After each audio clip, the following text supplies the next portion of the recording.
Bonsoir, ou bonjour peut-être. Dites-moi, de quelle ville m'écoutez-vous ce soir? Et surtout, quelle est la température là où vous êtes? Ici, le vent souffle, le froid s'installe. Parfait pour une histoire que vous n'oublierez jamais.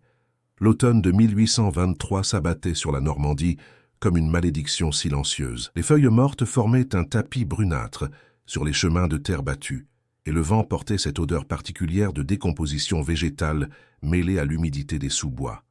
C'était dans cette atmosphère crépusculaire que la vallée de Mortagne semblait se refermer sur elle-même, telle une gueule prête à dévorer les imprudents qui s'aventuraient trop loin des routes principales. La diligence cahotait depuis l'aube. À l'intérieur, serrés contre les banquettes de cuir craquelé, 3 voyageurs partageaient un silence pesant. Émile Davout, négociant en tissu de Rouen, tenait fermement la main de sa femme Claire. Elle était pâle, trop pâle, et sa grossesse avancée rendait chaque secousse du véhicule douloureuse. Ses doigts agrippaient son ventre rond avec une tendresse inquiète, comme si elle pressentait déjà que ce voyage serait le dernier. En face d'eux, le père Augustin, un prêtre âgé aux mains tremblantes, égrenait son chapelet en murmurant des prières que personne n'écoutait vraiment. Le cocher, un homme taciturne au visage buriné par les intempéries, cracha par-dessus son épaule avant de hurler « On n'arrivera pas à Alençon ce soir. La nuit tombe trop vite et mes chevaux sont à bout. » Émile se pencha à la fenêtre. Le paysage défilait comme dans un cauchemar. Des champs abandonnés où pourrissaient les récoltes de l'année précédente, des fermes aux volets clos, des croix de bois plantées au bord du chemin. Trop de croix. Bien trop de croix pour une région si peu peuplée. « Il y a une auberge non loin d'ici », finit par dire le cocher d'une voix neutre presque mécanique. « L'auberge Morel. Ils prennent toujours les voyageurs. » Un silence glacial s'installa. Le père Augustin cessa de prier. Claire serra plus fort la main d'Émile. « Vous connaissez cet endroit ?» demanda le négociant, sentant monter en lui une inexplicable appréhension.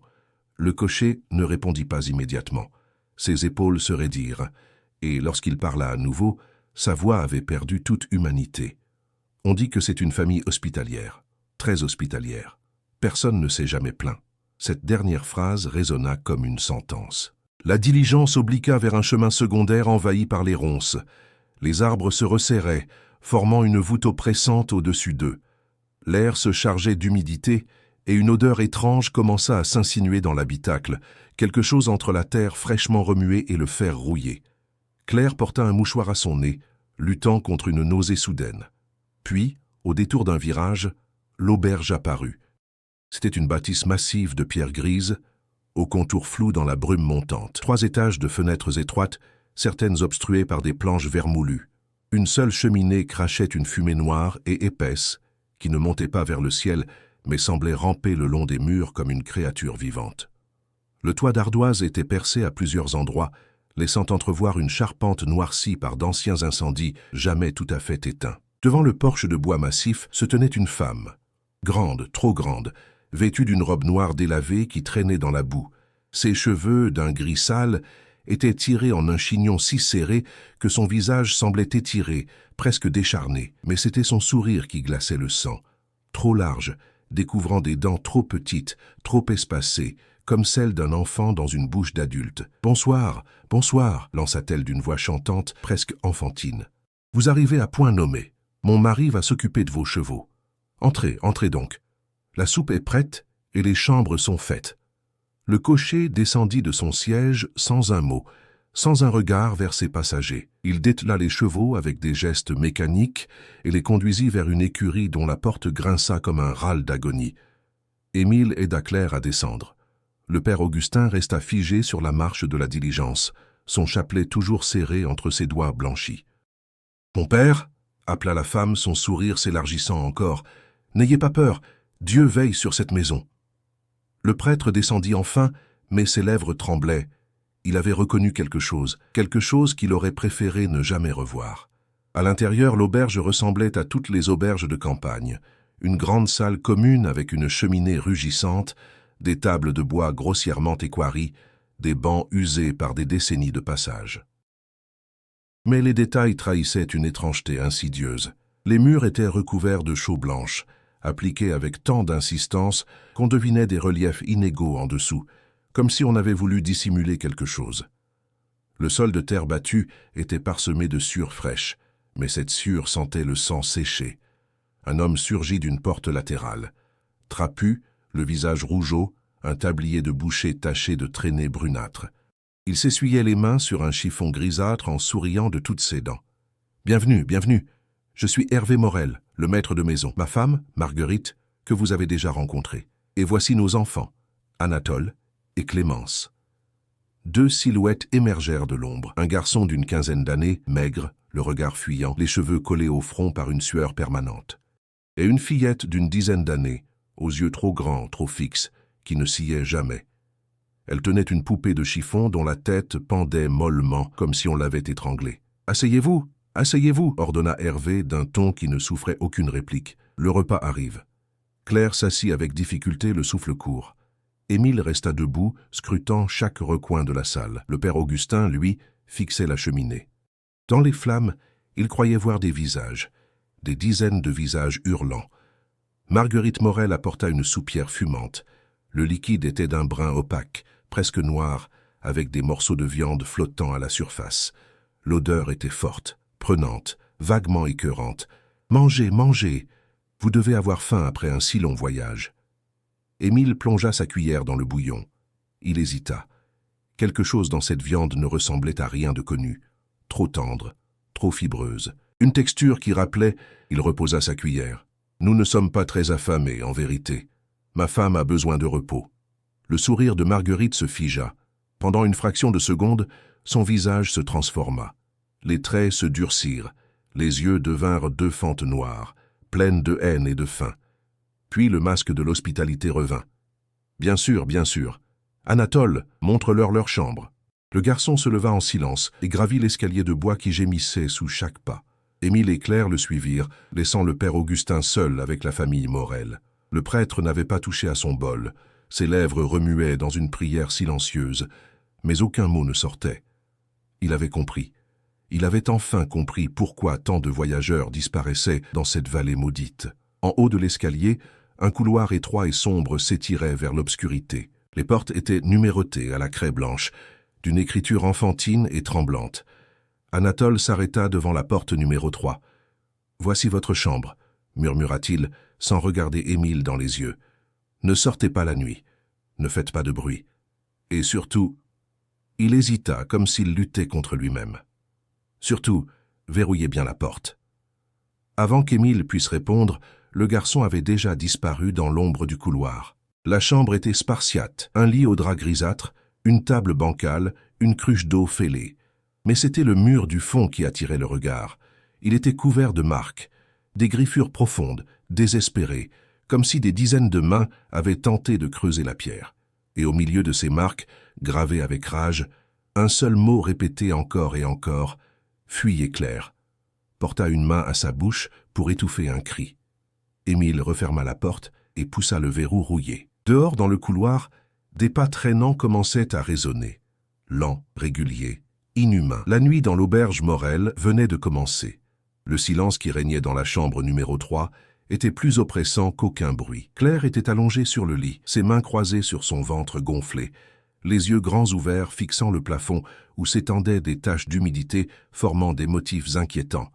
Des silhouettes qui semblaient ramper, se tordre, prendre vie dans la lueur vacillante de la chandelle qu'Émile avait allumée. Le négociant en tissu, lui, ne pouvait se résoudre à s'asseoir. Il faisait les 100 pas dans l'espace exigu, ses bottes crissant sur le plancher vermoulu. Chaque craquement résonnait comme un aveu de culpabilité. Il n'aurait jamais dû s'arrêter ici. « Jamais. Émile » murmura Claire d'une voix étranglée. « Nous devons partir. Maintenant. Les chevaux sont à l'écurie. Le cocher... » Il s'interrompit. Où était passé le cocher? Depuis qu'ils étaient entrés dans l'auberge, il ne l'avait plus revu, comme s'il s'était évaporé. Ou pire. Un bruit sourd retentit au rez-de-chaussée, puis un autre, puis un troisième. Régulier, méthodique. On traînait quelque chose de lourd sur le sol de terre battue, quelque chose qui laissait une traînée humide derrière soi. Claire se redressa péniblement, le visage livide. « Tu entends ça ?» Émile colla son oreille contre la porte. Les bruits continuaient, accompagnés maintenant de voix étouffées. La famille Morel parlait. Mais leur langage n'avait rien d'humain. C'étaient des grognements gutturaux, des râles satisfaits, entrecoupés de rires aigus qui ressemblaient à des cris d'oiseaux de proie. Puis, distinctement, la voix d'Hervé Morel s'éleva. Le vieux d'abord. Il ne servira pas longtemps. Trop sec, trop dur. Mais le couple... Un silence. La femme est pleine. C'est une bénédiction. Claire étouffa un sanglot dans son poing. Émile recula, le sang glacé dans ses veines. Il parlait d'eux. Il parlait de les découper, de les manger. Un cri déchira soudain la nuit, un hurlement de terreur pure, rapidement étouffé. Le père Augustin. Émile reconnut la voix du prêtre, cette voix qui avait récité tant de prières avec sérénité, maintenant déformée par une agonie indicible. Les bruits de lutte cessèrent aussi brutalement qu'ils avaient à commencer, suivit un silence encore plus terrible, puis des coups de hache, nets, précis, mouillés. Claire pleurait en silence, son corps secoué de spasmes. Émile se précipita vers la fenêtre. Elle était fermée par des barreaux de fer rouillés, trop étroits pour qu'un adulte puisse passer. Même si elle était enceinte, Claire ne pourrait jamais s'y glisser. Ils étaient prisonniers. Dans le couloir, les pas traînants reprirent. Plus proches, beaucoup plus proches. Ils s'arrêtèrent devant la porte numéro 3. Une respiration rauque, laborieuse, filtrait par les interstices du bois vermoulu. Quelqu'un reniflait l'air, cherchait leur odeur, les traquait. « Ils dorment » demanda la voix sifflante de Marguerite Morel. « Pas encore » répondit Hervé. « Laissons-les s'épuiser. » La peur les attendrit. La viande n'en sera que meilleure. Des rires. Puis les pas s'éloignèrent. Émile se retourna vers Claire. Leurs regards se croisèrent et dans cette fraction de seconde, ils partagèrent la même certitude absolue. Ils allaient mourir dans cette auberge maudite. Leur enfant à naître ne verrait jamais le jour. Leur corps finirait dans une soupe servie à de futurs voyageurs imprudents. Non, non, il devait y avoir une issue, une échappatoire. Émile se mit à fouiller fébrilement la chambre. Sous le lit, rien que de la poussière et des crottes de rats. Dans le tiroir de la table, des bouts de tissu moisis et quelque chose d'autre. Un petit carnet à la couverture de cuir taché. Il l'ouvrit d'une main tremblante. C'était un journal. Les pages étaient couvertes d'une écriture frénétique, presque illisible, comme si l'auteur avait écrit dans l'obscurité la plus totale, ou en proie à une terreur qui lui faisait perdre le contrôle de sa plume. 12 octobre 1821. Nous sommes arrivés ce soir à l'auberge Morel. La famille semble honnête. Le repas était copieux. Demain, nous repartons pour Caen. 13 octobre 1821. Ils ont tué Jacques pendant la nuit. J'ai entendu ses cris. Mon Dieu, ses cris. Je me suis caché sous le lit. Ils sont venus chercher Marie. Elle hurlait qu'elle était enceinte. Ils ont ri. Ils ont dit que c'était encore mieux. 14 octobre 1821. Je suis seul.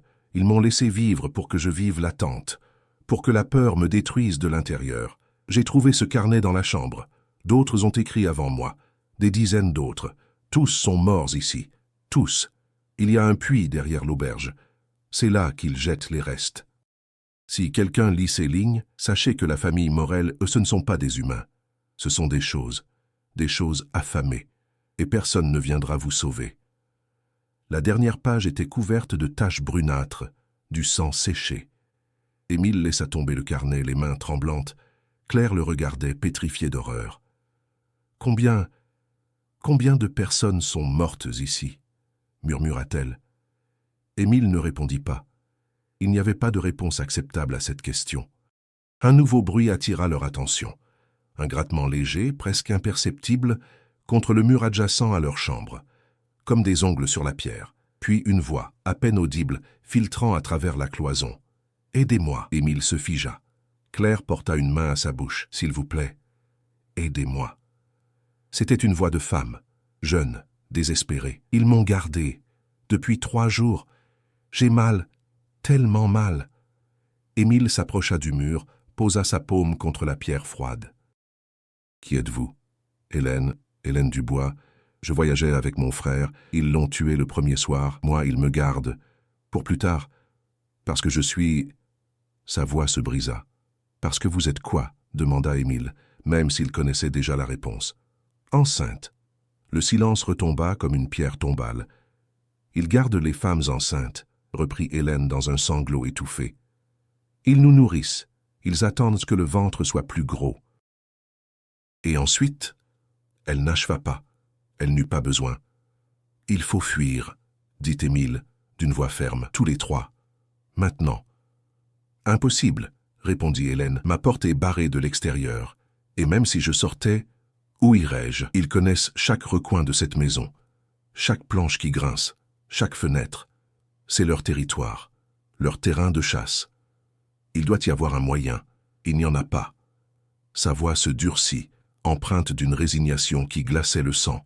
« Tuez-moi, s'il vous plaît, avant qu'il revienne, avant qu'il m'ouvre le ventre pour... »« Non, » coupa Claire, les larmes ruisselant sur ses joues. « Non, nous allons nous en sortir, tous. » Mais au fond d'elle-même, elle savait que c'était un mensonge désespéré pour tenir le désespoir à distance quelques minutes de plus. Les heures s'écoulèrent dans une attente insoutenable. Chaque craquement, chaque murmure dans les couloirs faisait bondir leur cœur. Émile avait arraché un pied de la table pour en faire une arme dérisoire. Claire priait en silence, ses lèvres formant des mots qu'aucun dieu ne semblait entendre. Puis, au plus profond de la nuit, la chandelle vacilla et s'éteignit. L'obscurité totale les engloutit, et dans cette obscurité, les pas reprirent, plus lents, plus lourds, accompagnés d'un bruit métallique, le frottement d'une lame contre la pierre. Ils vinrent les chercher. L'obscurité était si dense qu'elle semblait avoir une présence physique, une masse étouffante qui comprimait la poitrine et rendait chaque respiration difficile. Émile agrippait le pied de table cassé comme une relique sacrée, ses jointures blanchies par la tension. À côté de lui, Claire tremblait de tout son corps, une main protectrice sur son ventre, l'autre agrippée à la manche de son mari. Les pas s'étaient arrêtés devant leur porte. Le silence qui suivit était pire que n'importe quel bruit. Un silence vivant, affamé, qui semblait aspirer toute volonté de résistance. Puis, lentement, très lentement, la poignée de la porte se mit à tourner. Le verrou tint, pour l'instant. « Ouvrez » dit la voix d'Hervé Morel, mais elle n'avait plus rien d'humain. C'était un grondement sourd, animal, vibrant d'une faim millénaire. « Ouvrez, ou nous enfonçons la porte. Et croyez-moi, vous préférerez ouvrir. » Émile ne répondit pas. Son esprit fonctionnait à toute vitesse. La fenêtre était barricadée, la porte ne tiendrait pas longtemps.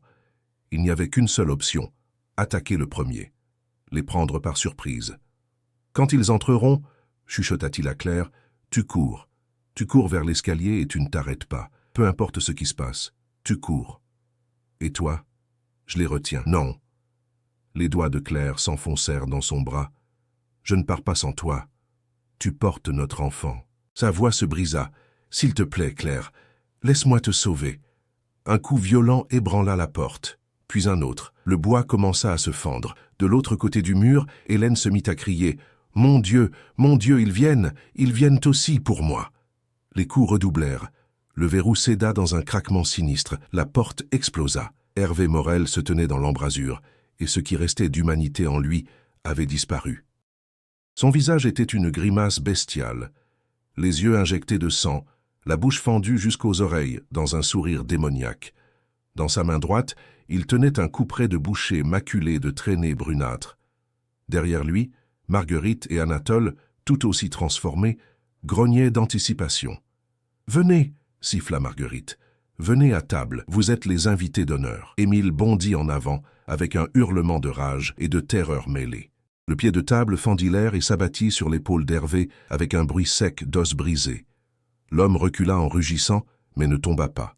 Au contraire, son sourire s'élargit encore, comme si la douleur le nourrissait. « Claire, cours !» hurla Émile.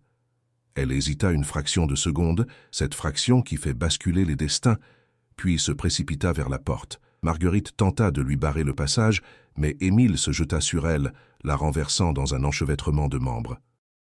Le couperet tomba au sol. Claire dévala l'escalier, ses pieds nus claquant sur le bois vermoulu. Derrière elle, des cris, des coups, le bruit sourd d'un corps qui s'écrase. Elle ne se retourna pas. Elle ne pouvait pas se retourner. Le rez-de-chaussée était plongé dans une pénombre rougeoyante. La cheminée crachait des flammes démesurées qui éclairaient la salle commune d'une lumière infernale. Et là, étalé sur la grande table de bois, gisait le corps du père Augustin, ou plutôt ce qu'il en restait. Il avait été dépecé avec une précision chirurgicale, les membres séparés du tronc, disposés en cercle autour de la tête qui fixait le plafond de ses yeux vitreux. Son ventre avait été ouvert, vidé. Des organes baignaient dans des bassines de cuivre. Et au centre de cette scène d'horreur absolue, la petite Clémence Morel était assise, sa poupée de chiffon dans les bras, chantonnant une comptine d'une voix cristalline. « Boucherie, boucherie, viens donc chez les Morel, la viande y est jolie, et les cris sont si beaux !»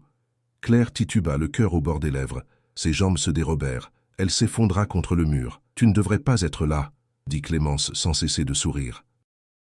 Maman n'aime pas quand les invités descendent avant l'heure. Des bruits de lutte résonnaient encore à l'étage. Puis un cri qu'elle reconnut. Émile.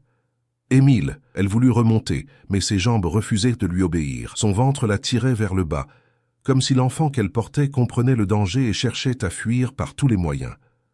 Clémence déposa sa poupée et se leva lentement. Dans la lueur des flammes, son ombre s'étirait démesurément sur le mur, prenant des proportions grotesques, monstrueuses. Papa dit qu'il faut attendre, que les femmes enceintes sont meilleures quand elles sont pleines de peur. Ça donne un goût spécial. Elle pencha la tête, l'air presque curieux. « Tu as peur, madame ?» Claire ne répondit pas. Elle rampa vers la porte d'entrée. Ses doigts agrippèrent la poignée de fer, verrouillée, de l'extérieur. Un rire cristallin emplit la pièce. « Tu ne peux pas partir, personne ne part jamais. » Des pas lourds dévalèrent l'escalier. Hervé Morel apparut, couvert de sang, son couperet à nouveau en main. Derrière lui, Marguerite et Anatole traînaient quelque chose. Le corps d'Émile. Il ne bougeait plus. « Émile !» Le hurlement de Claire déchira la nuit. Elle voulut se précipiter vers lui, mais Hervé la saisit par les cheveux, la traînant au centre de la pièce. « Doucement, doucement !» gronda-t-il. « Pas de mouvement brusque. Pense au bébé. » Il la jeta au sol. Claire se recroquevilla, sanglotant, ses mains protégeant instinctivement son ventre. Émile gisait à quelques mètres d'elle, le visage tuméfié, une plaie béante au flanc. Mais ses yeux étaient encore ouverts, encore conscients. « Claire, » murmura-t-il dans un souffle agonisant, « pardonne-moi. »« Touchant, » ricana Marguerite. « Vraiment, mais nous avons faim. Et nous avons attendu assez longtemps. » Hervé leva son couperet. Et c'est à ce moment précis qu'une déflagration retentit. La porte d'entrée explosa sous l'impact d'un bélier improvisé. Des voix hurlèrent des ordres. Des torches illuminèrent la scène d'horreur. Les gendarmes. Ils étaient venus. Enfin, le brigadier Laurent Deschamps avait vu bien des atrocités dans sa carrière de gendarme. Les guerres napoléoniennes avaient sculpté son regard et endurci son cœur. Mais rien, absolument rien ne l'avait préparé à ce qu'il découvrit dans l'auberge Morel. La salle commune ressemblait à un tableau de Jérôme Bosch. Les murs blancs ruisselaient d'éclaboussures brunâtres. Le sol était jonché de restes humains. Et au centre, la famille Morel, figée dans une posture de prédateur, interrompue en plein festin. « Par tous les saints !» murmura l'un des gendarmes avant de vomir contre le chambranle. Deschamps fit un signe de main. « Arrêtez-les, tous !» Les Morel ne résistèrent pas. Ils se laissèrent de passer les fers avec un calme déconcertant, presque amusé, comme si tout cela n'était qu'une farce passagère. Hervé souriait toujours, ce sourire inhumain qui semblait gravé dans sa chair comme une cicatrice éternelle. « Vous êtes en retard, » dit-il simplement. « Nous avons encore tellement de bouches à nourrir. » Deschamps le frappa du revers de la main. « Ferme-la, monstre !» Mais Hervé continua de sourire. Claire fut transportée à l'extérieur, portée par 2 gendarmes. Émile, miraculeusement vivant malgré ses blessures, fut allongé sur une civière improvisée.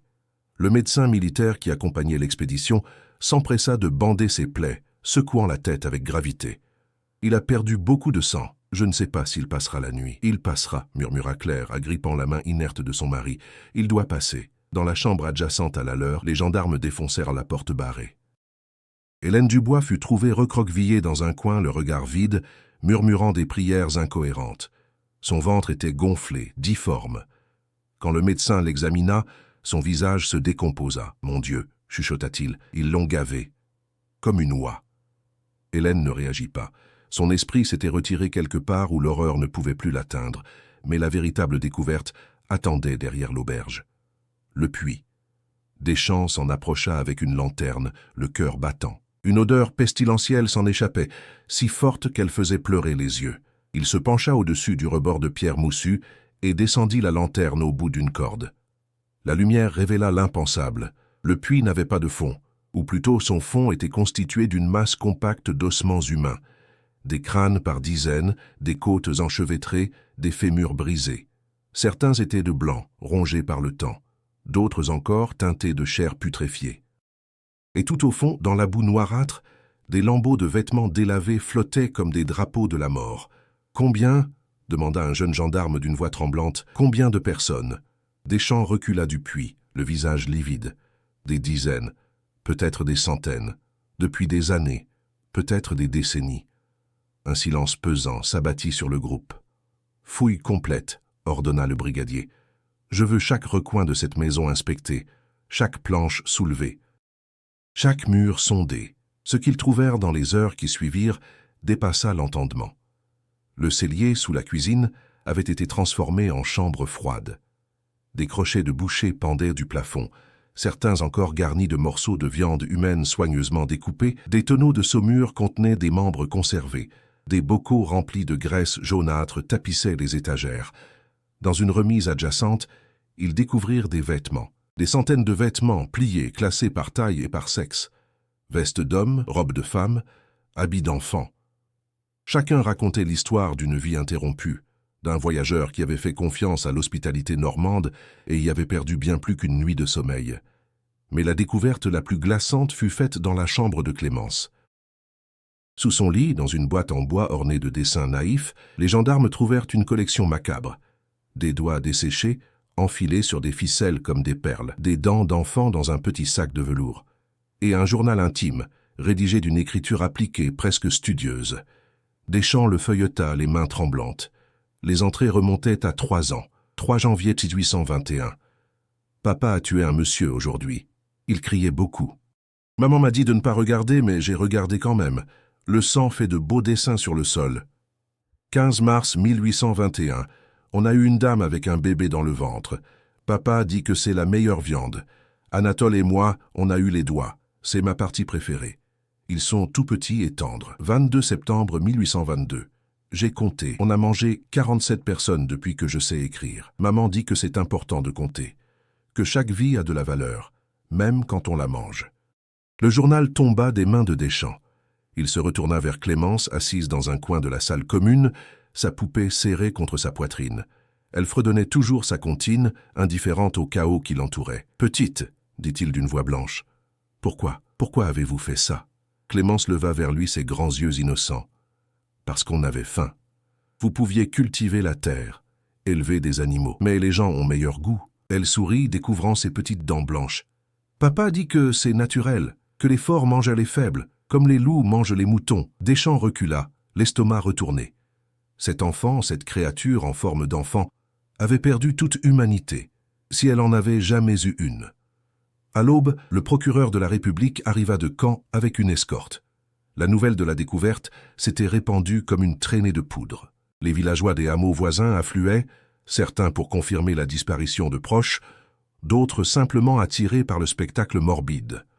Le procureur, maître Armand Leclerc, était un homme sec, méticuleux, habitué aux affaires sordides. Mais même lui blêmit en découvrant l'ampleur du massacre. « C'est inimaginable », murmura-t-il en parcourant le cellier. « Comment une telle monstruosité a-t-elle pu durer si longtemps ?»« Parce que personne ne cherchait, » répondit Deschamps amèrement. « Cette vallée est reculée, les voyageurs disparaissent. On se dit qu'ils ont été attaqués par des brigands, qu'ils se sont perdus dans les bois. On ne pense jamais qu'une famille entière. » Il ne termina pas sa phrase. Leclerc ordonna l'exhumation complète du puits. Le travail prit 3 jours. Les ossements furent sortis un par un, identifiés quand c'était possible. On retrouva des alliances, des médailles religieuses, des montres à goussets gravées de noms désormais éteints. Le décompte final fut glaçant, au moins 87 victimes identifiables. Mais le fond du puits révéla des ossements bien plus anciens, désintégrés par le temps. Des fragments de crânes médiévaux, des boucles de ceinture datant du siècle précédent. « Cette famille, » dit Leclerc d'une voix creuse, « tue et mange les voyageurs depuis des générations, peut-être depuis la construction de cette auberge, peut-être même avant. »« Mais pourquoi personne n'a jamais rien vu ?» demanda un jeune magistrat. « Parce qu'ils étaient prudents. Ils ne prenaient que les voyageurs isolés, ceux dont personne ne remarquerait l'absence immédiate. Ils attendaient que les routes soient désertes, que les nuits soient longues. » Leclerc secoua la tête. « C'est une chasse méthodique, calculée, presque industrielle. Émile Davout survécut miraculeusement à ses blessures, mais le traumatisme le marqua à jamais. Claire accoucha 3 mois plus tard d'un garçon en parfaite santé, mais elle ne prononça plus jamais le nom de l'auberge. Hélène Dubois, elle, ne se remit jamais. Elle fut internée dans un asile près de Rouen, où elle mourut 2 ans plus tard, le regard toujours fixé sur un point invisible que personne d'autre ne pouvait voir. Quant à la famille Morel, leur procès devint l'événement judiciaire du siècle. Le tribunal de Caen n'avait jamais connu pareille affluence. Des centaines de personnes s'entassaient dans la salle d'audience et débordaient dans les rues adjacentes. Journalistes, curieux, familles des victimes, tous voulaient voir de leurs propres yeux les monstres qui avaient ensanglanté la Normandie. La famille Morel fut amenée dans une cage de fer, comme des bêtes sauvages. Hervé marchait la tête haute, son sourire toujours figé sur son visage. Marguerite fredonnait une mélopée incompréhensible. Anatole regardait le sol tremblant, et Clémence suçait son pouce, sa poupée de chiffon serrée contre elle. Le président du tribunal, M. Édouard Fontaine, était un vieillard au regard d'acier. Il avait jugé des régicides, des parricides, des infanticides. Mais jamais il n'avait été confronté à une telle aberration. « Hervé Morel, commença-t-il d'une voix tonnante, vous êtes accusé de 87 meurtres avérés et de nombreux autres présumés. Qu'avez-vous à dire pour votre défense ?» Hervé se redressa. Son sourire s'élargit. « Monsieur le Président, je ne nie rien. Nous avons tué ces gens. Nous les avons mangés, et nous recommencerions si nous en avions l'occasion. » Un murmure horrifié parcourut l'assistance. « Avez-vous conscience de l'horreur de vos actes ?»« Horreur ?» Hervé pencha la tête, presque étonné. « Non, je ne vois aucune horreur. Nous avons survécu. C'est la seule chose qui compte. Vous auriez pu travailler la terre, élever du bétail. Pourquoi ?» La voix d'Hervé se fit plus dure. « Pourquoi devrions-nous suer sang et eau quand la Providence nous envoie de la viande fraîche à notre porte? Les voyageurs viennent à nous de leur plein gré. Ils mangent notre pain. Ils dorment dans nos lits. Et ensuite, ils nous nourrissent. C'est un échange équitable. » Le procureur Leclerc se leva, livide de rage. « Un échange équitable. Vous parlez d'êtres humains, de pères, de mères, d'enfants. » Et alors, Hervé haussa les épaules. « Les moutons aussi ont des familles, les cochons aussi. Cela vous empêche-t-il de les manger ?» Un silence glacial s'abattit sur la salle. « Vous vous comparez à un animal ?» demanda Fontaine. « Nous sommes tous des animaux, Monsieur le Président. La seule différence, c'est que nous assumons notre nature. Vous la dissimulez derrière des lois et des prières. Mais au fond, vous êtes comme nous. Vous tuez pour survivre. Vous mangez de la chair. La seule chose qui vous dérange, c'est que nous ayons choisi la vôtre. » Des cris indignés fusèrent dans l'assistance. Des femmes s'évanouirent. Des hommes réclamèrent qu'on le pende sur le champ. Fontaine abattit son marteau. « Silence !» Il se tourna vers Marguerite. « Et vous, Madame Morel, que dites-vous de tout cela ?» Marguerite leva ses yeux vides vers le juge. « Mes enfants avaient faim. J'ai nourri mes enfants. C'est le devoir d'une mère. » En leur donnant de la chair humaine, quelle différence? Elle sourit, découvrant ses dents gâtées. La viande est la viande, les os sont les os, et les cris. Ah, les cris sont tout pareils. Le procureur tenta d'interroger Anatole. Le jeune homme refusa de parler, se contentant de secouer la tête frénétiquement, les larmes ruisselant sur ses joues. Mais lorsqu'on le pressa, il finit par craquer. « Je ne voulais pas, » sanglota-t-il. « Au début, je ne savais pas. Maman disait que c'était du gibier, du sanglier, du chevreuil. J'étais petit. Je ne comprenais pas. Et puis un jour, j'ai vu. J'ai vu papa dépecer un homme comme on dépece un lapin. Et maman qui cuisinait ses morceaux. J'ai voulu partir. J'ai voulu m'enfuir. Mais papa a dit que si je partais, il me tuerait. Qu'il me découperait comme les autres. Alors je suis resté. Et j'ai mangé. Encore et encore. Jusqu'à ce que je ne sache plus la différence. » Il s'effondra, secoué de sanglots convulsifs. Clémence, elle, ne montra aucune émotion. Lorsqu'on l'interrogea, elle récita sa comptine avec application, comme une leçon bien apprise. Quand le juge lui demanda si elle comprenait que ce qu'elle avait fait était mal, elle répondit avec la sincérité désarmante de l'enfance. « Non, monsieur. Maman dit que c'est comme ça qu'on vit, que tout le monde fait pareil en secret, que nous, on est juste plus honnêtes. » Les témoignages des survivants furent insoutenables.